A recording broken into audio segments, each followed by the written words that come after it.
Thank you for joining me today. I actually gave this talk at Tony Sefton's VisionXS conference recently, where we all talked about what the future for visitor attractions could be like.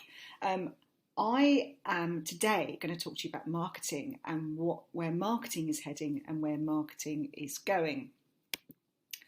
But why me? Why am I sitting here talking to you? Agility's a visitor attraction specialist, and we've lived and breathed visitor attractions for over 20 years. We work with some fantastic clients and have done so over that time. We've seen Facebook, the launch of it. We've seen the start of digital advertising, and we utilise them all to the full. So that's, I suppose, why I'm here today talking to you guys. One thing people don't know about me, though, is that one of my years, the only year I left the visitor attraction industry, I worked for Ericsson Home on the Home of the Future.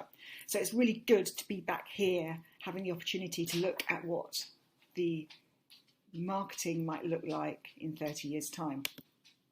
So if you're going to indulge me, currently we're in 2021, and I want to go forward 30 years. But to put some of this into context, if we think about Google was only formed in 1998, Facebook was only formed in 2004, and Instagram in 2010. Just think about how those networks have revolutionised our lives as we go on this journey. So come on, let's hop in and let's go 2051. And these are our predictions. So firstly, I feel more people are going to have time for leisure. People are going to be working a 4-day week in the main. Children will be going to schools 4 days a week. And people will be fitter and healthier for longer. All that adds up to more leisure time, which is great for our sector. And the second, I suppose, takeaway is that, mobile phones, the ones we're so connected to, we go into a meltdown if we run out of battery or we can't find it or we haven't got signal. They will be obsolete. And this lovely gentleman here who's sporting his glasses, this is a Google Glass. They brought out some new ones a couple of weeks ago. We'll be looking through a lens, accessing all the information we currently access through a device. It could be a contact lens. It could be an implant, but I don't think we'll get to an implant quite at that stage. But you never know, it could be. So what will we see through this lens? Well, augmented reality and holograms really will be the norm. So if you can imagine that at the moment you see on your phone a flat video of a friend's graduation, for example, well, you're actually going to be able to step into that video and watch the graduation as if you were there in a 3D hologram. Likewise, if you've got a Christmas event on and you want to give people a taster session of it, at the moment we have 30-second videos to give a flavour.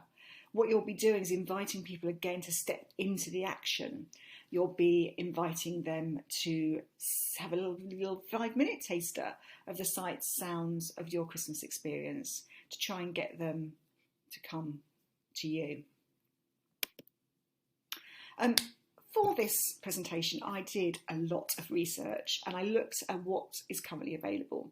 And I found this really clever BMW campaign currently going on, whereby people looking through a mirror using augmented reality, which is obviously a screen really, can see themselves in the centre of the action. And I really want to share that with you because I think it gives an indication of what marketing might look like in the future.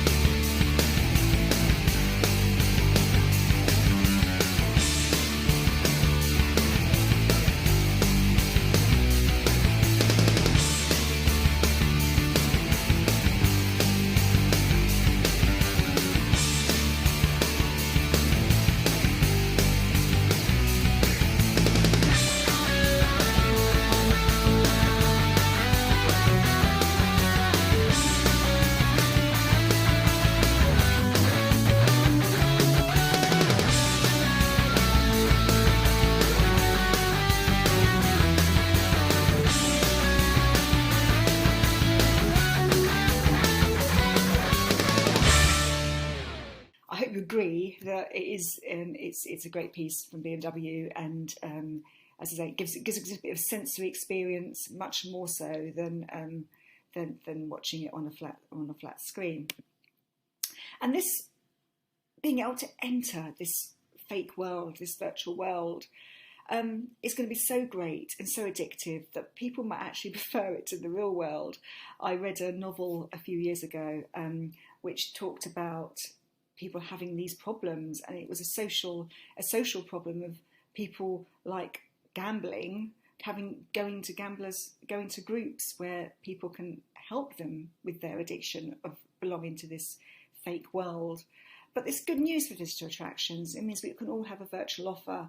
And I think with climate change, we listened to Facebook talks recently, a Facebook summit, and they were talking about how climate change is going to make travelling to exotic destinations and travelling in cars a bit of a dirty word. People are going to not necessarily want people adding to the CO2 emissions, which is another issue affecting our society in the future. But for attractions, having this virtual offering alongside our real offering will enable to monetize it. Artificial intelligence is here now, and every 3 to 6 months, computers double their capabilities of dealing with artificial intelligence. So we are creating these super robots and supercomputers, and it will and it's going to get to the stage where it makes our lives so much easier. We're happy for these devices to always listen to us, because, as I say, we can't really survive without it. But there will be more rules. By 2050, privacy would have all worked itself out. It will be highly regulated, and my forecast is that we'll have this on time and this off time. And in the off world, you don't have any digital influence, and it's a law that you can't interact with people who are in the off world.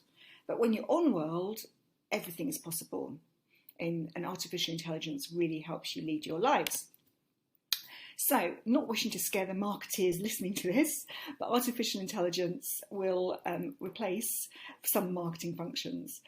We already have copywriting apps, and in our agency we're going to be trying them out over the next 3 to 6 months, just to see how good they are, really, just interested and intrigued.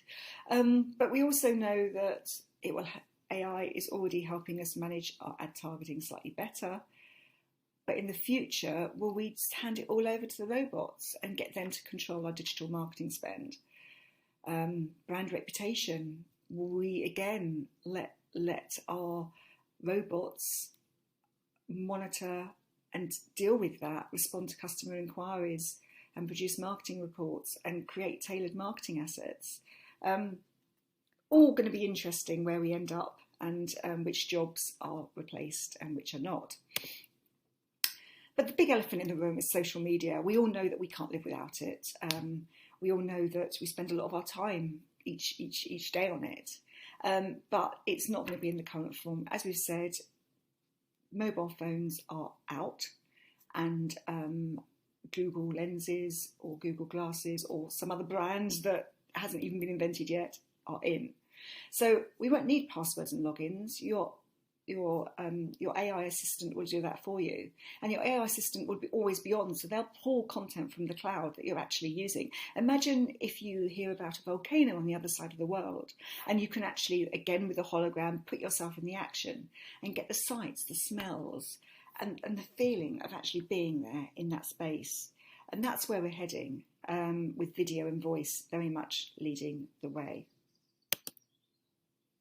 But my last thought of the session is a bit of a somber one. This artificial intelligence, always on video recordings, is great, but it's how brilliant will it be for attractions to actually have reviews as videos, so they're seeing the user experience that they've seen. Now, when I say brilliant, you can take that two ways. I mean, we know that perceptions of an experience are sometimes exaggerated.